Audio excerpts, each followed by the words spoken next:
kasi kaya hindi natatawid sa 20th Congress dahil iba yung composition na nung impeachment court, magkakaroon ng problema dahil hindi naman sila yung nag-hearing. Pero Brad, yan ang napaka-stupid naman na positioning. Alam mo bakit? Sinong stupid dyan, brother? Di yung nagpo-position na wag tumawid. Yung nagpapaayos ng kilay niya? Di ko alam, Brad, di ko sino. Ay, Kasi hindi mo kilala, yung nagpapayos okay, ng kilay. okay. So, anyway, Brad, di ba, tingnan mo paano mo sasabihin hindi magiging unfair? Pwede naman yung mga procedural gawin mo rito, at the actual hearing, presentation of evidence and witnesses, gawin mo doon sa bago yung sa may 12 ng pumasok na bago.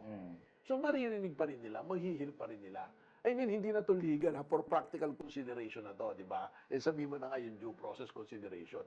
Although, sabi nga natin, babalik tayo ron, itong korteng to, na-acquire na yung jurisdiction, kahit magpalit pa ng composition ng justices yan, o ng commissioners yan, siya na rin kasi court of record lalabas ang impeachment court Pag sinabi natin court of record, andiyan dyan yung evidence. Sino man pumasok na bago mag-hearing, all you have to do is to go back to the testimony and the evidence presented and you can make a fair decision based on that.